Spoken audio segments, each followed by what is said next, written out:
A few days ago, I hope you celebrated because our country celebrated a Trans Day of Visibility, is what it's called. The Trans Day of Visibility. This was supposed to be a time to focus on trans people, celebrate trans people, talk about the bravery and beauty of trans people. In other words, it was a day just like every other day. Our experience with the Trans Day of Visibility is like Bill Murray's experience with Groundhog's Day. It repeats forever, nothing changes, it never ends. Indeed, there's never been a group as fractionally tiny as the trans population and yet so visible. There's never been a community so small and yet so accommodated by society. For the sake of trans people, we've changed the English language, thrown out the rules of grammar, passed laws, effectively abolished women's sports, tossed biological science into the wood chipper. Come to think of it, there has never been a population of any size, majority or minority, that's been given those sorts of considerations. Most of all, we've never seen such a concerted and effective effort to purposefully increase the size of a particular population.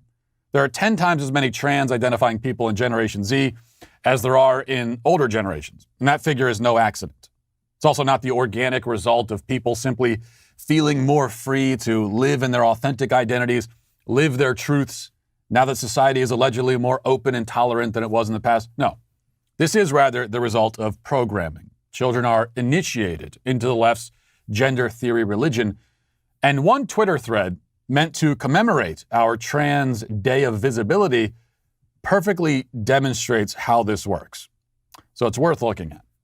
The thread from a podcaster named Jesse Thorne has been liked and retweeted thousands of times by leftists who insist that it's heartfelt, beautiful, of course, stunning.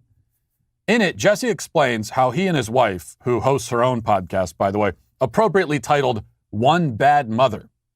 Those are her words. That's her podcast title, not mine. But he explains how they first discovered that their son was a girl. The left tells us that this is a perfect explanation of the trans phenomenon among kids.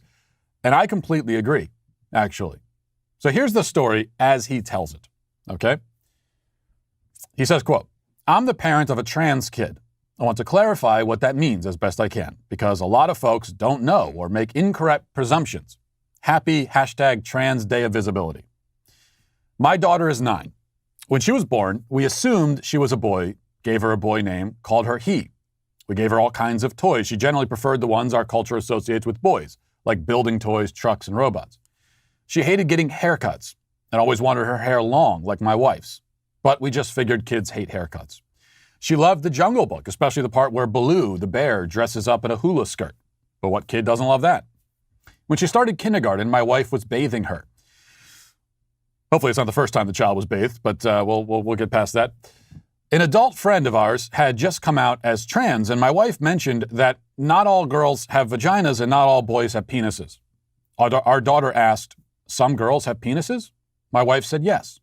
Whether you're a boy or a girl wasn't about your private parts. I'm a girl with a penis, my daughter said. All of a sudden, all these things that had confused us about her when she was younger made sense. We went to learn about gender and kids. I mean, I'm from San Francisco, grew up with a trans neighbor. My wife went to Sarah Lawrence. We were open, but pretty ignorant. Well, on that last point, I must agree.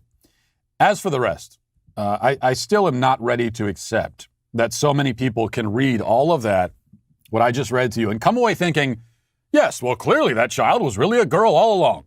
This proves it. It is possible that half of the country has literally gone insane, but I think it's more likely that lots of people pretend for political and social reasons to accept and agree with what they know is irrational and indefensible. And that's one of the things that makes this subject so frustrating, is that when you're arguing with people, it's a very good chance that the person you're arguing with knows that you're right, but won't admit it. Let's review the process by which Jesse and his wife Teresa came to the conclusion that their little boy had a little girl trapped inside him. He said, and this is the story that he tells. It's not me being reductive or anything like that. This is his story. He says that his son enjoyed playing with trucks and robots. So far, so normal. He also hated getting his hair cut. In my experience with my two sons, this is also quite normal. I've never known a young boy who likes getting his haircut. I didn't like getting a haircut when I was a young boy. I don't think any boys like getting their haircuts. The boy enjoyed the film The Jungle Book. Again, my own sons can relate. I liked The Jungle Book too when I was a kid. But he was especially fascinated with the scene where Baloo the bear wears a hula skirt and dances around. Well, what child isn't fascinated with a dancing bear in a hula skirt? Now, even if it were possible for a male child to, in some sense, be a girl, which it's not, how could any of this be sufficient evidence to support that conclusion? This doesn't pass the smell test even if we accept the fantastically delusional premise that boys can theoretically be girls and vice versa. In no universe, this universe or the fantasy land that the left pretends we inhabit, is this boy's behavior indicative of anything other than a normal boy who has normal boy-like interests. Yes, the boy said that he's a girl with a penis, but he only said that after his mother told him that some girls have penises. If you tell a 5-year-old boy that some dragons are 3.5 feet tall and look a lot like 5-year-old boys, he's almost certain to inform you that he is just such a dragon. What a coincidence. Kids are highly suggestible. They have underdeveloped brains. They have an underdeveloped sense of the world and reality. They can't distinguish between fact and fiction. A child at 5 can't be meaningfully accused of telling a lie because he doesn't fully understand the difference between a lie and the truth. You know, recently I came into the kitchen and I found a broken glass on the floor. And I asked my 4-year-old, who was closest by, if he broke it. And over the course of the brief interrogation, he told me that he did break it, that he didn't break it, that it was already broken, that his brother broke it, and that the dog broke it. We don't have a dog. He doesn't have enough of a grasp on reality to deceive me effectively because he's just a small child. And everything that he says, every claim that he makes, should be understood in that context. Jesse doesn't have a grasp on this basic fact of child psychology or has chosen to ignore it. Now, he goes on through the lengthy thread to describe how his son socially transitioned, quote unquote, in kindergarten. Now, at the age of 9, Jesse is thinking about what sorts of drugs he wants to put the child on. He also goes into detail about the Herculean efforts needed to protect his boy's parentally imposed delusions. This is what he writes. We still had to and have to be on guard at all times. Every new care situation, camp, sports, babysitter, friends, parents, had to get a briefing. We had to check every room for jerks because being misgendered or forced to explain yourself is traumatic for a young child. We basically had to be the professional trainers for every set of grown-ups that entered our kids' lives. It was and remains exhausting. I can only imagine what it's like for adult trans and gender non-conforming people.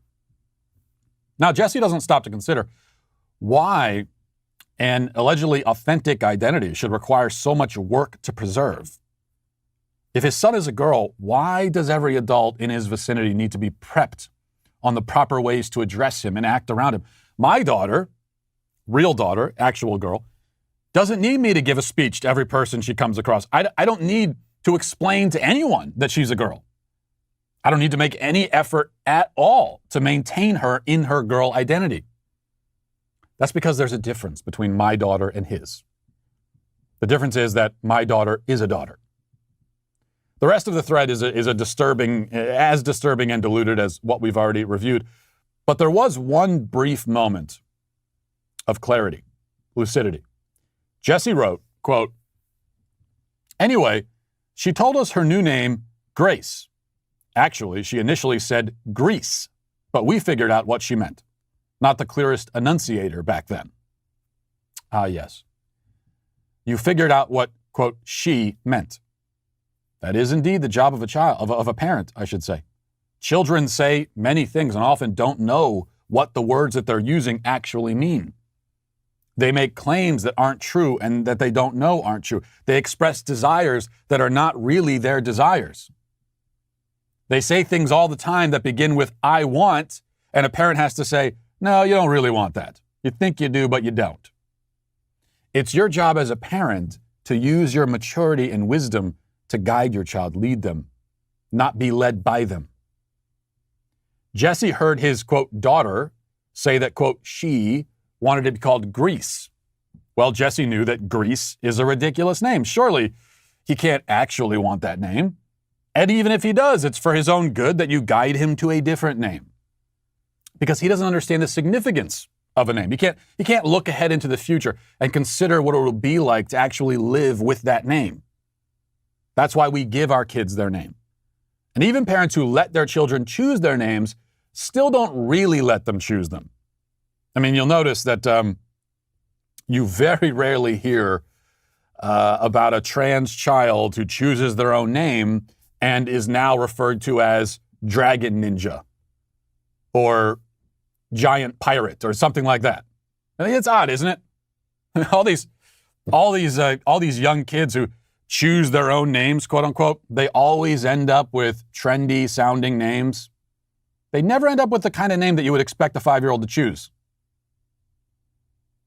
Well, that's because even the parents who let kids choose their own name won't really let their children choose any name they want, because we can't let them do that. Because they don't understand what it means to have a name. But if you won't let the child choose any name they want, then why would you let your children choose whatever gender they want? Why don't they, as Jesse said, try to figure out what a boy really means when he says he's a girl with a penis?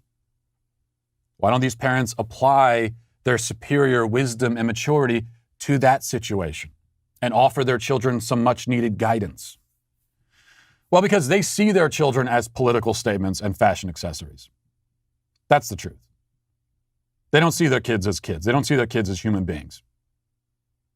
Jesse was quite excited to talk about his trans daughter on his podcast, but he can't very well brag about a kid named Grease. No, he needs his son to be a girl named Grace. That's much more palatable to him. Jesse, that is. More useful to him. And this is all really about him, isn't it? Well, I hope you enjoyed that clip from the Matt Walsh Show. If you did, go ahead and hit that subscribe button right down there so you can stay up to date on all of our future content.